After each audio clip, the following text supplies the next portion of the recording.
نحمدہ ونصلی ونسلم علی سیدنا و مولانا رسولہ النبی الامین المکین الحنین الکریم الرؤوف الرحیم اما بعد فاعوذ باللہ من الشیطان الرجیم بسم اللہ الرحمن الرحیم اللہم صلی علی سیدنا و مولانا محمد وعلی آل سیدنا و مولانا محمد وبارک وسلم وصلوا علیہ اللہم صلی علی سیدنا روح محمد فی الارواح وعلی جسدہ فی الاجساد وعلی قبرہ فی القبور۔ جی ناظرین کرام، السلام علیکم ورحمۃ اللہ وبرکاتہ۔ میں امید کرتا ہوں آپ خیر و عافیت سے ہوں گے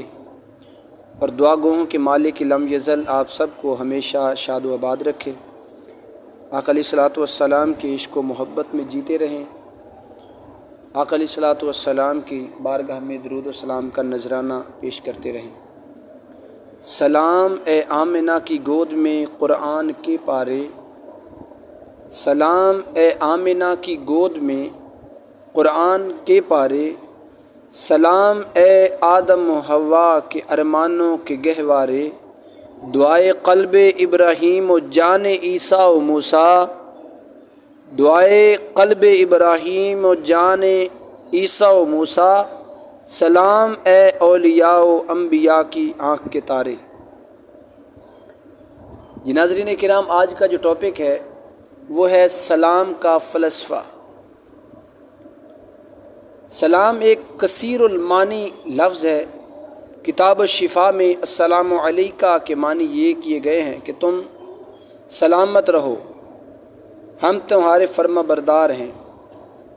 ہم تمہاری رضا میں راضی ہیں۔ گویا جب کوئی شخص کسی دوسرے شخص کو السلام علیکہ کہتا ہے تو وہ اس بات کا اظہار و اقرار کرتا ہے کہ میری طرف سے تمہاری سلامتی کو کوئی خطرہ نہیں، میرے دل میں تمہارے لیے خلوص اور محبت ہے۔ چنانچہ سلام سننے والا سلام کا جواب دے کر اپنی طرف سے اپنے مخاطب کو سلامتی کی یقین دہانی کراتا ہے۔ اب ظاہر ہے کہ جس کا دل کسی کی طرف سے صاف نہیں ہوگا تو وہ اسے سلام کرنے سے گریز کرے گا، اور اس کا یہ گریز رنجش کو ظاہر کرے گا۔ جیسے عرب کے بدوؤں میں صدیوں سے یہ ریت چلی آ رہی ہے کہ جس کو سلام کرتے ہیں یا جس کے سلام کا جواب دیتے ہیں اسے کسی طرح کا غم تکلیف نہیں پہنچاتے، ان کو کسی قسم کا تکلیف نہیں پہنچاتے، انہیں اسے سلام نہیں کرتے، یعنی جس سے محبت نہیں ہوتی اس کو وہ سلام بھی نہیں کرتے اور اس کے سلام کا جواب بھی نہیں دیتے۔ لیکن جن کو سلام کرتے ہیں یا سلام کا جواب دیتے ہیں پھر انہیں کبھی کوئی نقصان نہیں پہنچاتے۔ تو اس بات سے واضح مقصد ہو گیا ہے کہ حضور اقدس صلی اللہ علیہ وآلہ وسلم پر سلام بھیجنے والا کیا مقصد ظاہر کر رہا ہے۔ پہلی بات تو وہ ظاہر کر رہا ہے کہ مجھے آپ سے محبت ہے، میں آپ سے راضی ہوں۔ سلام کرنے والا پہلی بات یہ ظاہر کرتا ہے آقا میں آپ سے راضی ہوں، اور دوسری آقا علیہ الصلوۃ والسلام کے ساتھ محبت کے رشتے کو اور بڑھانا چاہتا ہے۔ یہ سلام جو ہے یہ جن کے ساتھ تعلق بنانا ہو تو کیا جاتا ہے۔ اس کا مطلب یہ ہے کہ آقا علیہ الصلوۃ والسلام کی بارگاہ میں سلام پیش کرنے والا شخص حضور نبی رحمت شفیع معظم صلی اللہ علیہ وآلہ وسلم کی بارگاہ میں اس محبت کے رشتے کو اور گہرا کرنا چاہتا ہے، اور وہ چاہتا ہے کہ آقا علیہ الصلوۃ والسلام کے ساتھ میری محبت اور الفت ہو جائے، حضور کے ساتھ میرا تعلق بن جائے۔ میں آقا علیہ الصلوۃ والسلام کی بارگاہ میں سلام پیش کر کے آقا علیہ الصلوۃ والسلام کی بارگاہ میں نذرانہ محبت پیش کروں، اور آقا علیہ الصلوۃ والسلام میری طرف نگاہ شفقت فرما کر میرے باطن کو پاک کر دیں، میرے جو باطن کے اندر جو چھپا ہوا ہے اس کو پاکیزہ فرما دیں۔ حوابض وقار، تو آقا علیہ الصلوۃ والسلام کی بارگاہ میں سلام بھیجنے کا یہ پوشیدہ راز ہے اور سلام کا فلسفہ ہے۔ چنانچہ پیش کردہ وضاحت کی روشنی میں سلام کا یہ فلسفہ سامنے آتا ہے کہ جب بندہ نبی مکرم صلی اللہ علیہ وآلہ وسلم پر سلام بھیجتا ہے تو گویا آپ کو یہ یقین دلاتا ہے کہ اس کی طرف سے آپ کی تعظیم و تکریم، آپ کی عزت و آبرو کو کبھی ٹھیس نہیں پہنچے گی۔ آپ کی عزت و آبرو، آپ کے بچے، آپ کے اصحاب، آپ کی اہل بیت اطہار ہمیشہ کے لیے میری طرف سے کبھی بھی کوئی ایسا جملہ، کوئی ایسی بات، کوئی ایسا لفظ نہیں نکلے گا جس سے آقا آپ کو تکلیف ہو، آپ کو رنجش ہو،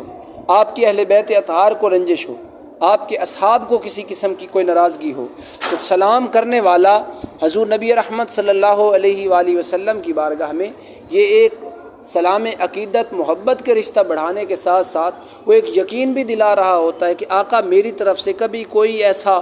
عمل نہیں ہوگا جس سے آپ کو رنجش پہنچے، آپ کی اہل بیت اطہار کو رنجش پہنچے، آپ کے اصحاب کو کوئی غم ہو۔ آقا میں کبھی بھی ایسا سوچ بھی نہیں سکتا کہ آپ کو کبھی کسی قسم کی کوئی تکلیف دوں یا رنجش میں مبتلا کروں۔ احباب ذی وقار، یہ اس زاویہ نگاہ سے سلام کی اصلیت،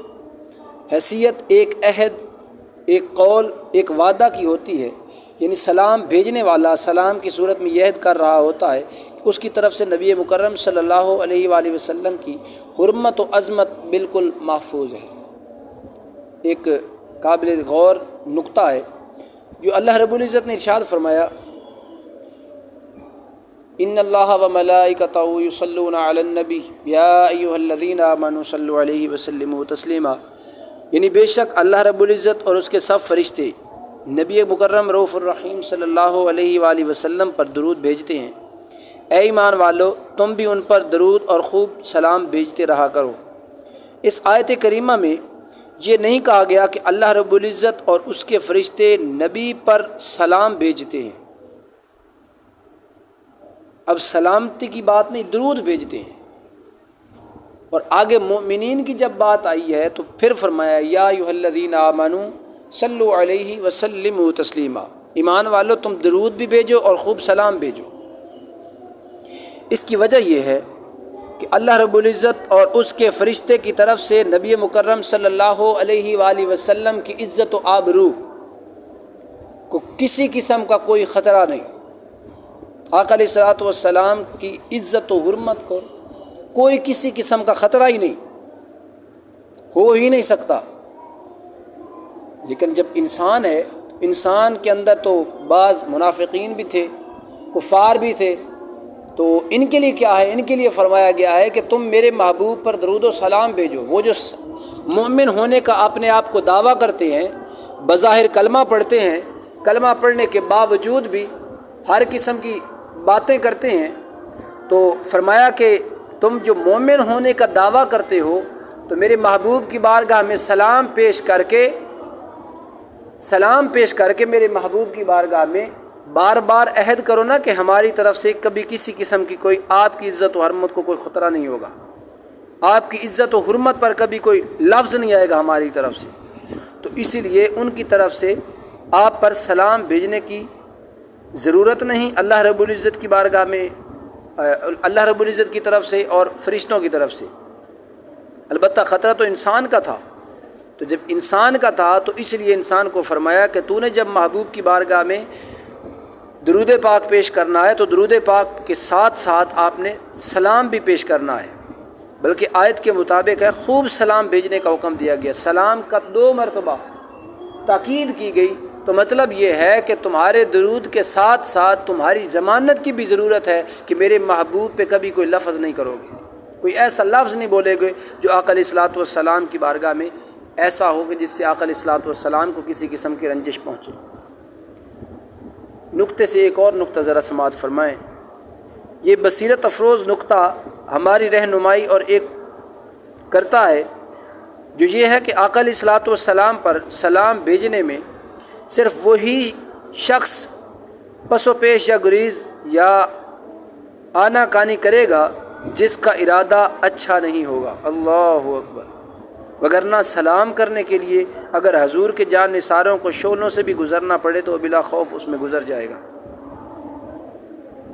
جی اب آپ دیکھیں آقا علیہ الصلوۃ والسلام کی بارگاہ میں جو فقط درود پاک کی بات کرتے ہیں اور سلام کی بات نہیں کرتے، ان کے لیے یہ بڑا کمال کا نقطہ ہے۔ اکثر علماء کرام بھی فرماتے ہیں اور احباب بھی کہتے رہتے ہیں کہ جی درود ابراہیمی پڑھا کریں، اور درود ابراہیمی میں ہی سب کچھ ہے۔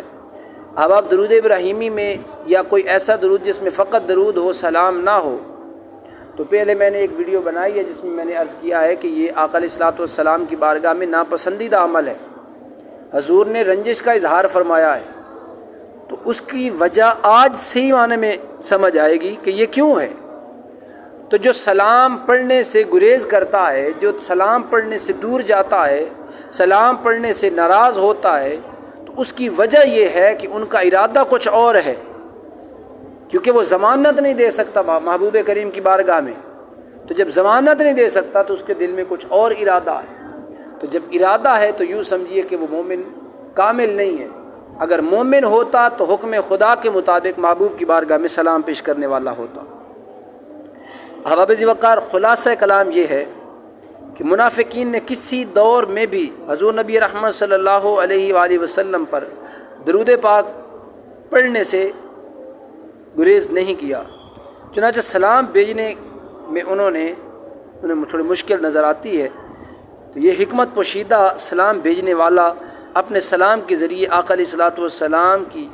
بارگاہ میں ایک عہد پیش کرتا ہے، آقا علیہ الصلوۃ والسلام کی بارگاہ میں، اور اس کی طرف سے آپ کا ادب احترام، آپ کی عزت و آبرو میں کوئی حرف نہیں آئے گا، یہ وہ وعدہ پورا کرتا ہے۔ گویا فلسفہ سلام یہ ہے کہ سلام کی اصلی اور حیثیت ایک قول ہے، ایک عہد ہے، ایک وعدہ ہے، جو وعدہ انسان کو چاہیے کہ وہ پورا کرے۔ محبوب کی بارگاہ میں درود پاک کے ساتھ ساتھ حضور کی بارگاہ میں سلام عقیدت بھی پیش کرے۔ جی ناظرین کرام، آپ کی سماعتوں کے حوالے ایک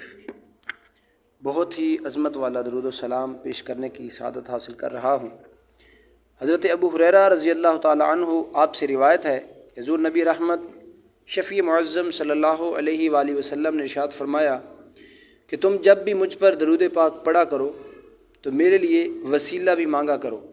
کسی نے عرض کیا حضور وسیلہ کیا ہے؟ تو آپ نے ارشاد فرمایا جنت کا اعلیٰ درجہ یعنی مقام محمود ہے، اور اس درود السلام میں مقام محمود کا ذکر ہے، لہٰذا جو شخص یہ درود پاک پڑھے اسے اللہ رب العزت کی بارگاہ میں اللہ رب العزت آقا علیہ الصلوۃ والسلام کی شفاعت کا وسیلہ عطا فرمائے گا، اس کے علاوہ اس کے درجات بلند فرمائے گا، اور سب سے بڑھ کر یہ ہے کہ اسے رضائے الہی حاصل ہوگی۔ جو شخص کسی نیک محفل میں بیٹھ کر ایک مرتبہ اس درود پاک کو پڑھے گا تو دوسرے اس کی عزت کریں گے۔ جو شخص افسر و بالا کے پاس جاتے وقت ایک مرتبہ اس درود پاک کو پڑھ لے گا، انشاءاللہ اس کا کام اس کی منشا کے مطابق ہوگا۔ ذرا درود وسیلہ سماعت فرمائیے۔ بسم اللہ الرحمن الرحیم، اللہم صل وسلم علی سیدنا و مولانا محمد عدد ما احاط به علمك واحصاء كتابك صلاة تكون لك رضا ولحقه أداء وأعطيه الوسيلة والفضيلة والدرجة الرفيعة وابعثه اللهم المقام المحمود الذي وعدته واجزه عنا ما هو أهله وعلى جميع إخوانه من النبيين والصديقين والشهداء والصالحين۔ جی ناظرین کرام، یہ تھا درود وسیلہ، اس کا ترجمہ سماعت فرمائیے۔ اے اللہ، درود و سلام بھیج ہمارے آقا محمد مصطفیٰ صلی اللہ علیہ وآلہ وسلم پر، بشمار اس کے کہ احاطہ کیا ہے اس کا تیرے علم نے، اور شمار کیا ہے اس کو تیری کتاب نے، ایسا درود جو تیری رضا کا باعث ہو، اور آپ صلی اللہ علیہ وآلہ وسلم کے حق کو ادا کر دے، اور عطا فرما آپ کو وسیلہ اور بزرگی اور درجہ بلند اور فائز فرما آپ کو اے اللہ مقام محمود پر جس کا تو نے ان سے وعدہ فرمایا ہے، جزا دے آپ کو ہماری طرف سے جس جزا کے آپ صلی اللہ علیہ وآلہ وسلم لائق ہے، آپ کے تمام بھائی یعنی انبیاء کرام سے